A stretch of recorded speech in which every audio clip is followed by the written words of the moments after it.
Olá, muito boa noite, seja bem-vindo. Chega uma hora na vida em que aqueles que cuidaram de nós precisam ser cuidados. Praticamente toda família tem um idoso, uma pessoa que necessita de uma atenção mais especial. De acordo com o IBGE, 3 de cada 10 idosos têm alguma doença crônica, a maioria incurável, como diabetes ou a hipertensão.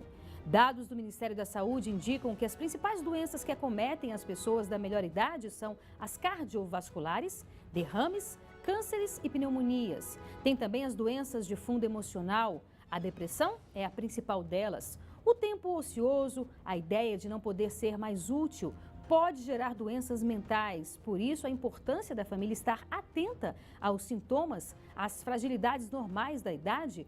Mas quais os cuidados precisamos tomar com os nossos idosos? É possível evitar doenças graves? Com que frequência os idosos devem procurar um médico? A atenção especial pode melhorar a qualidade de vida dessas pessoas? Para falar sobre esses assuntos, nós convidamos o médico geriatra, Dr. Eduardo Saliba. Muitíssimo obrigada pela sua participação aqui no nosso programa, viu, doutor? Eu que agradeço, acho que é uma oportunidade ímpar a gente conversar sobre um assunto que hoje é bastante interessante, bastante procurado, porque a idade média da população está aumentando. É verdade. E essas doenças degenerativas vêm aumentando de forma galopante. E o acompanhante, as pessoas que têm o seu paciente idoso ficam inseguras, sofrem bastante, não sabem a que ou aonde recorrer, quando começa, quando termina, como é que faz com isso. Então, acho que a oportunidade eu que agradeço. É interessante, acho que a gente vai fazer uma coisa muito boa. Muito bacana. Então, a gente vai falar um pouco sobre o Alzheimer, que é uma doença que afeta toda a família, como o senhor bem falou, né? Os parentes acabam abrindo mão de muita coisa para cuidar dos idosos. E essa tarefa não é fácil. Pensando em ajudar os cuidadores a desempenhar a função da melhor maneira possível, sem comprometer a própria saúde, um grupo de estudantes de psicologia está desenvolvendo um projeto. Saiba mais na reportagem de Érica Blaney. Dona Adelina foi diagnosticada com Alzheimer há quase 10 anos. Desde então, o neto dedica horas do dia para cuidar da avó, de 84 anos. A convivência dos dois foi parar na internet. Benedito criou páginas nas redes sociais para ajudar outras pessoas a lidar com a doença. O canal Nossa Novela mostra que o dia a dia de quem cuida do idoso tem seus momentos desafiadores. Mais de 3 horinhas da manhã, nossa comadre ainda não dormiu, hoje ela quer conversar. Hoje tá querendo conversar, né, comadre? Eu ainda não dormi, não. Tu já dormiu? Eu não, que eu tô Hoje? A senhora não deixa ninguém dormir.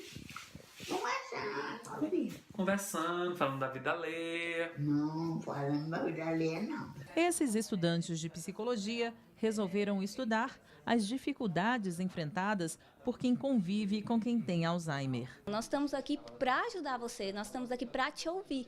Então, muitas vezes, a gente percebe que eles precisam só de uma escuta empática. Eles só precisam falar sobre aquilo que está sufocando eles, para que eles consigam lidar com aquela situação. Os futuros psicólogos conheciam a história do Benedito e da dona Adelina pela internet. Eles se encontraram pessoalmente pela primeira vez e falaram sobre o difícil cotidiano do cuidador. Eu sinto que tem sido muito importante, acredito que meus colegas também têm sentido isso, participar, sentir essa sensação que traz poder ajudar o outro é muito gratificante. A página dos estudantes está no ar há um mês e já conquistou 780 seguidores. A do Benedito está no ar há menos de 2 anos e já tem 25 milhões de visualizações. O sucesso das redes sociais demonstra duas coisas: o quanto as pessoas estão com sede de informação e o quanto o cuidador precisa ser cuidado.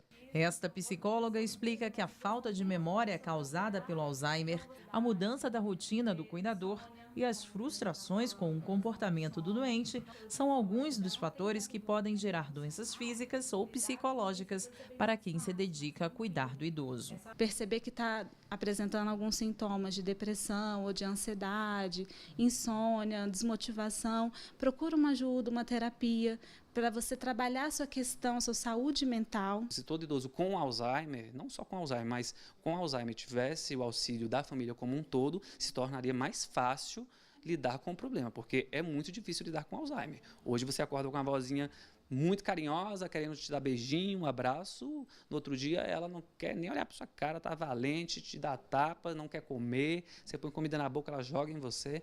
Então, você tem que aprender a lidar com todo... Cada dia é um dia. Na verdade, é difícil para todo mundo, né? E para quem está ali ao redor, cuidando dos familiares, eles também precisam de cuidados, de atenção, né? O cuidador é o que sofre mais. Geralmente você tem famílias até numerosas e o difícil é achar um que realmente se dedica, né? se disposto. Como esse rapaz realmente, que a gente está vendo aí, dedicando diuturnamente à avó dele. Mas a gente sabe que isso é uma situação anormal. Geralmente você tem um cuidador só, o restante da família faz que não é com ele, deixa o cuidador. E o cuidador é uma pessoa realmente que sofre muito, porque ele tem que cuidar de alguém 24 horas por dia. Não pode, você não sabe como o rapaz escreve aí nessa reportagem que nós vimos. Um dia está bem, um dia está bom, está mal, outro dia bate, outro dia beija, outro dia cospe. Então eu advogo inclusive que o cuidador, ele teria que ter obrigatoriamente 2 férias de pelo menos 20 dias por semestre. É verdade, senão daqui a pouco ele está doente também, né? Como acaba adoecendo, acaba perdendo a paciência. E o que está de fora acha, você não tem paciência, você é desumano. Mas cuidar do paciente desse é realmente muito difícil e importante cuidar do cuidador para ele se manter bem. Quais os principais sintomas da doença do Alzheimer? O Alzheimer é uma doença basicamente que acomete o centro de memória recente, né?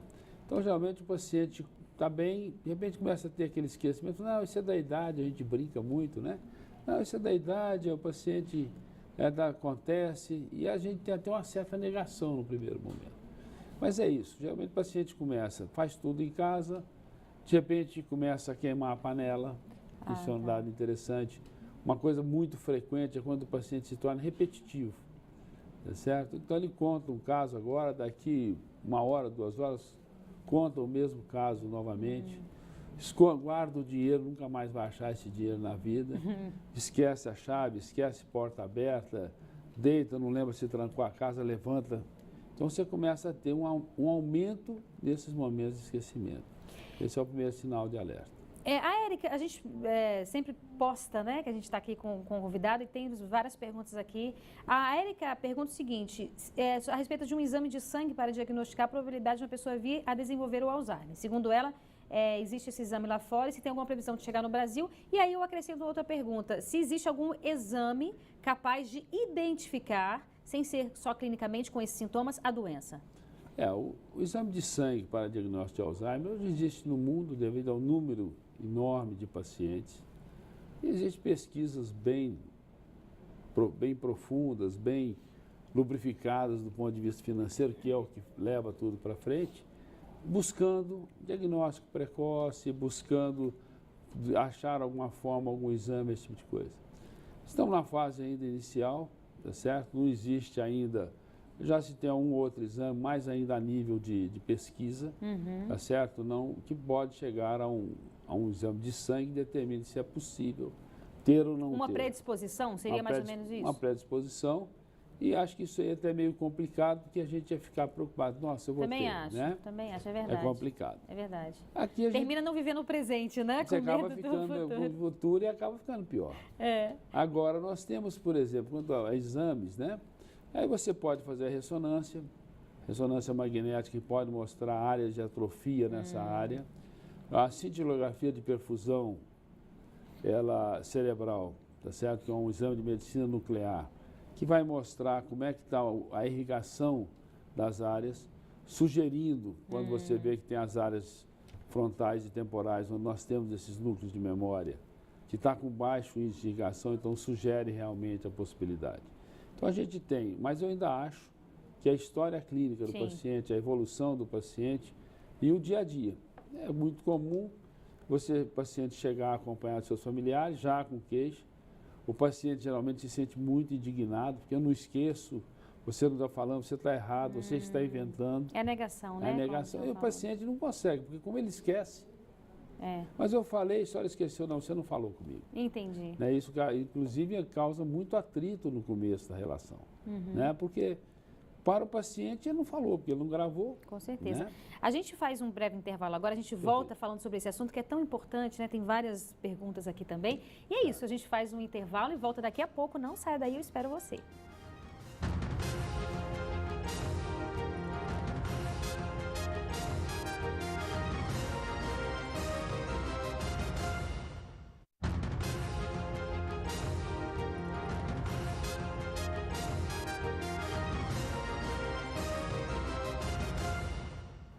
Estamos de volta com o Band Entrevista, hoje falando sobre as doenças que afetam os idosos. O nosso convidado é o médico geriatra, Dr. Eduardo Saliba. Dr. Eduardo Saliba, como a gente falou aqui no bloco anterior, a gente está falando sobre o Alzheimer, né? E várias pessoas perguntando. Por exemplo, a Melina Barros Santos pergunta qual a idade mínima que começam a aparecer os sinais do Alzheimer. Segundo ela tem 35 anos e acha que já está começando a ter alguns sintomas da doença. Olha, Melina, a idade, como é uma doença degenerativa, né? A gente entende que a partir dos 50 anos é possível o desenvolvimento da doença. A partir dos 50? A partir dos 50, em geral. Tá certo? E agora, você com 35 anos pode estar desenvolvendo um quadro de esquecimento e a gente brinca que seria o alemão te pegando, o mal de Alzheimer, mas normalmente o quadro depressivo, tá certo? Ele leva um quadro bastante parecido. Um quadro depressivo, por quê? Porque a depressão, o indivíduo fica muito tenso, muito preocupado, muito angustiado e começa a não prestar atenção em volta, começa a ter esquecimento. E aí você, mesmo quando faz alguns exames, alguma avaliação, e é possível que na sua idade esteja acontecendo isso, que o quadro depressivo esteja dificultando a memorização e parecendo que é Alzheimer, mas não é. Interessante isso, né? E vamos falar um pouco então sobre a depressão, já que a gente entrou na depressão, que também é uma outra doença que acomete muitos idosos, não é, doutor Saliba? O indivíduo idoso, ele trabalhou a vida inteira, foi poderoso, tinha o céu e as terras sob comando, e num determinado momento ele aposenta, os filhos crescem, já não tem mais o poder. É verdade. Né? E geralmente vai ficando esquecido, escanteado, os amigos somem, os parentes vão morrendo, e de repente ele olha para um lado, olha para o outro, ele que foi de repente um grande homem com muita coisa, ele não tem nada, e isso leva realmente a um processo de depressão, de piora do estado geral, e que acaba inclusive descambando em uma série de doenças, como você bem citou no começo da sua reportagem. Tá certo? E onde entra o papel da família? Qual a importância do papel da família, de dar uma atenção, de dar um cuidado, como a gente colocou aqui? Esse cuidado, ele pode evitar doenças ou ele pode amenizar esse quadro desse idoso? Eu acho que o papel da família é fundamental, tá certo? Porque você não pode, a família que joga fora o seu idoso, ela perde muito. Ela perde a memória da família, ela perde o amor de uma pessoa, ela perde todo o seu passado. Suas referências. Perde suas referências e transmite para os descendentes uma coisa ruim. Né? Porque o idoso acabou, pode morrer, fica no canto. E o idoso, se ele recebe amor, recebe carinho, recebe o convívio familiar, se as pessoas da família procuram conviver, conversar, levar, fazer questão da presença, isso faz com que o paciente se sinta bem, se sinta humano, se sinta amado. Sim. E a gente sabe que o amor ainda é um grande remédio. Cobre a multidão dos pecados. Não é isso? A Bárbara Pimenta pergunta o seguinte: pessoas com epilepsia apresentam um esquecimento similar ao de Alzheimer? Isso pode acontecer? A epilepsia é uma lesão em que o cérebro da gente, para dar uma explicação um pouquinho rápida, ele é um sistema elétrico. Então você tem os neurônios, como se fosse um monte de fios ligados, e o paciente epilético ele tem, num desses pontos, um curto-circuito. Esse curto-circuito pode ficar localizado numa área específica ou pode generalizar, dando aquela crise que a gente, às vezes as pessoas presenciam, até tem medo, né, de cair, se bater e tudo. Como é um curto-circuito no cérebro, naquele momento do curto-circuito, no momento que inicia, até quando o paciente, as ondas voltam ao normal, o paciente não registra. Mas não tem nada a ver com Alzheimer, né? Tem a ver com o cérebro em sofrimento, um cérebro como quem levou um choque. Às vezes, Tem um outro paciente, quando o ponto fica localizado, não generaliza em todo o cérebro, dá o que a gente chama de crise de tipo pequeno mal. Aí nesse daí, o paciente está bem, de repente ele dá uma saída do ar, uma crise de ausência, vai e volta, tá certo? Mas também não é um mal de Alzheimer, porque ele vai e volta, ele lembra antes, lembra depois, ele tem uma falha só naquele momento em que o disparo aconteceu. Existe cura para o Alzheimer? Não, o mal de Alzheimer é uma doença degenerativa, é envelhecimento. Então, o paciente de Alzheimer, porque veja bem, o sistema nervoso central, ele é a parte mais nova e mais nobre do corpo humano. E não se reproduz. Então, as células, você quebra um braço, junta 2 pedaços de osso, ele refaz. É verdade. Você corta a pele, costura, refaz. Sim. O sistema nervoso não. Os neurônios morreram, acabou. Então, na realidade, quando você começa a perder neurônios e já não tem mais os neurônios reservas para a reposição, você começa a perder função. Se essa função está sendo perdida, por exemplo, na área de memória, como no caso de Alzheimer, ela não vai voltar. Então, quando você começa o tratamento, o objetivo é retardar ao máximo a morte desses neurônios e a evolução dessa doença. É possível estagnar, então, a doença? É possível retardar. Retardar, Estagnar, porque ela vai ter o curso dela. Isso, Mas você pode fazer com que ela vá de forma mais lenta. Exatamente. Você consegue fazer com que aqueles neurônios vivam mais, que você consegue fazer chegar mais sangue, oxigênio melhor, só que a idade é inexorável para todos nós. Com certeza, para todos nós. E a gente falou que não tem cura, a gente falou que é possível retardar. E qual o tratamento para o Alzheimer? São vários tratamentos? Você tem alguns tratamentos, você desde o trabalho, aí você bem citou, chamar a família para dar um maior suporte, você pode fazer práticas de estimular esse paciente a trabalhar, seria uma fisioterapia. Palavrinha cruzada. Palavrinha cruzada, sudoku, leitura, né? Conversas, participações, Legal. até o uso de medicações específicas. E aí nós temos algumas bem variadas, embora algumas com bastante efeitos colaterais, mas que realmente a gente consegue dar uma retardada nessa evolução. Além disso, é importante um check-up geral desse paciente, melhora do estado geral, melhora do quadro de alimentação, melhora de outras doenças que possam, como você bem citou, como diabetes, como doenças cardiovasculares, como que dificultam a irrigação. Então, na realidade, você precisa melhorar o paciente como um todo, mais algumas medicações específicas. Tá? Maravilha. Agora a gente faz mais um breve intervalo, é bem rápido, não saia daí, eu vou esperar você.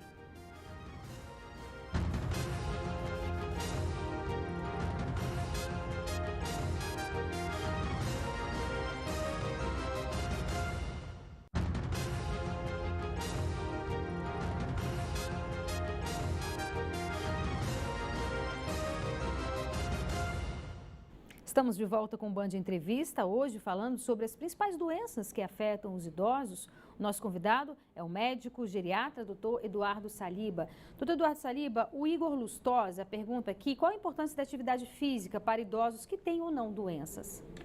Igor, é uma boa pergunta. Na realidade, a atividade física é boa para todo mundo. É verdade. Desde as crianças até os idosos. É verdade. Para os idosos, eu acho que ela tem uma importância maior. Primeiro que o indivíduo idoso, ele já acha que está cansado, que trabalhou a vida inteira, que andou a vida inteira, que não precisa fazer nada. É hora de descansar. Descansar. Eu não quero, não vou fazer mais Caminhada, nada. não vou fazer. De jeito nenhum que eu vou sair da minha cadeira. E aí realmente é um grande problema. É verdade. Né? Porque o paciente idoso, ele tem toda uma série de patologias, de artrose, de hipertensão, de diabetes. Quando você faz atividade física, você melhora, você oxigena melhor, você trabalha suas articulações, você conversa com outras pessoas, você socializa, né? Então, a atividade física, com tudo que ela traz no seu conjunto, é extremamente importante para todas as pessoas, para os idosos em particular, muito mais, mesmo aqueles que já têm alguma doença degenerativa como Alzheimer, como Parkinson, como demência. Por quê? Porque você mantendo o estado geral do indivíduo, você fazendo atividade física, liberando os hormônios que dão sensação de bem-estar, você certamente está ajudando esse paciente a viver mais e melhor. E melhor. Uma simples caminhada já resolve essa situação? Mas aí esse é um ponto importante. Uma simples caminhada ajuda, mas esses pacientes é importante que façam musculação, porque geralmente o paciente idoso tem muita perda de massa muscular, então que leva a fraqueza, a quedas frequentes, a osteoporose, né? Então, se esse paciente fizer uma caminhada, se ele puder fazer junto um quadro de uma atividade tipo musculação, tipo natação, isso ajuda bastante. Agora, presta bem atenção, desde que acompanhado por um profissional da área. É verdade. Porque é muito comum lesões importantes desses pacientes. Às vezes, uma das coisas que realmente eu questiono, lembrando disso, essas academias que a gente foram colocadas na rua para o paciente, para as pessoas utilizarem. É um dos problemas. É muito boa a ideia, só que esqueceram o seguinte, chega o idoso lá e fica fazendo uma ginástica do jeito que ele acha que deve. É verdade. Eu tenho pego muitos pacientes com lesões, com dores de articulações, ombro, coluna, joelhos. Por quê? Porque fizeram esse exercício mal feito. Então, é verdade, tem que ter um cuidado mesmo. No caso da caminhada, aquela história de 3 vezes por semana, meia horinha, é o suficiente ou não? Na realidade, a gente precisa, o ideal é em torno de 150 minutos de atividade física por semana. Por semana. Então, meia hora de caminhada, 5 vezes na semana. 5 vezes. Ou 3 vezes na semana, 50 minutos. É bem interessante, desde que, primeiro, caminhe com roupas adequadas, caminhe com tênis adequado, porque o idoso tende a caminhar com o quê? Sandalinha, às vezes, né? Vai com a minha sandalinha, com o meu sapatinho, é muito melhor assim. Mais confortável. Mais confortável. E você vai ter um impacto, tropeça, cai, machuca. Então, um bom equipamento de caminhada, se possível, acompanhado de uma pessoa mais jovem para algum suporte necessário, for eventualidades, né? Com ingestão de água, caminhar em horas de sol fraco para não ter problema, tá certo? Então, esse seria muito interessante. E a ingestão de água também é recomendado mais do que as pessoas que não estão na melhor idade? O paciente mais idoso, ele é um paciente mais desidratado, né? À medida que a gente envelhece, nosso corpo tem menor quantidade de água e maior necessidade. Né? Então, a ingesta de água regularmente é muito importante, porque não adianta, se você fazer exercício para ficar doente, não vale a pena. Não vale a pena. Né? O Carlos Alberto Macedo pergunta sobre as consequências de se dormir pouco ao longo da vida. E o que seria esse dormir pouco? A cada idade, a cada período da nossa vida, a gente começa dormindo em torno de 16 a 18 horas quando nasce. Depois você vai reduzindo para 10 a 12, 6 a 8, sendo que a pessoa idosa dorme em média de 5 a 6 horas. O dormir pouco durante a vida, eu diria, teríamos que dormir bem, número de horas satisfatória, mas que o sono seja um sono regular, né? Que você tenha todas as fases do sono, principalmente o sono REM.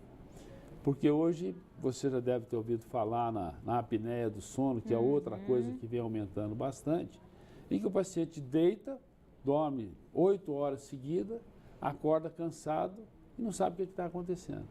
Geralmente são pacientes que não conseguem fazer todo o sono com todos os padrões possíveis. Alcançar aquele sono profundo, né? O sono profundo, o sono REM, que é a hora que o cérebro descansa.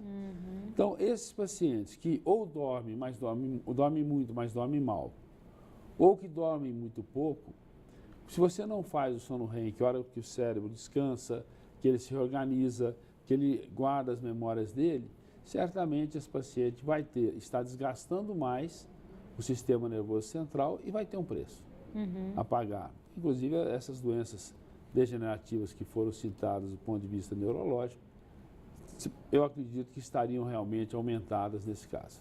Certo.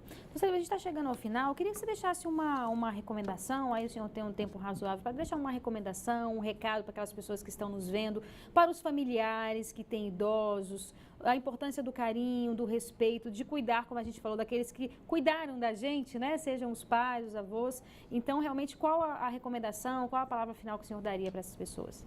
As pessoas que têm, eu acho que é importante lembrar que os idosos são muito importantes.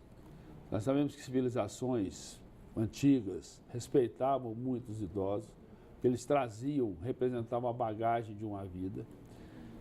E entender que o idoso precisa, como qualquer pessoa, ou mais ainda, de carinho, de amor, de atenção, de alguém que cuide, de alguém que vele por eles. Aos cuidadores, eu tenho realmente uma preocupação muito grande com os cuidadores, quando eles chegam no consultório trazendo, às vezes, muito estressados. E o que eu queria dizer é o seguinte, eu acho que numa família, todos da família, os filhos, os netos, todos que estão em volta, eles usufruíram, de alguma forma, daquela pessoa idosa. Com certeza. Né? Eles existem porque aquela pessoa idosa existe. Então, eles também têm que cuidar. É muito comum o paciente chegar lá com 6, 7, 8, 10 filhos e tem um cuidador, um tentando se manter. E como eu citei no começo, esse cuidador sofre muito, porque ele se dedica 24 horas, ele se dedica por 6 meses, por 1 ano, por 2 anos, de repente ele já não tem paciência, já não consegue, já não dorme, o paciente se machuca, o cuidador irrita, e você vê muita gente criticando, mas poucos querendo ajudar. É verdade. Então o recado que eu deixo é esse, eu acho que assim, respeitem seus idosos, valorizem seus idosos, cuidem de seus idosos. Vale a pena porque essa pessoa te deu tudo que você é. Com certeza. Tá bom? Muitíssimo obrigada pela sua participação, viu? Obrigado a você, um prazer estar com você e estaremos à sua disposição para o que precisar. Bom saber. Muito obrigado. Parabéns pelo trabalho. Obrigado. E o Band de Entrevistas de hoje fica por aqui. Muito obrigada pela sua audiência e companhia. A gente volta na próxima semana. Agora você fica com o Jornal da Band. Boa noite, até mais.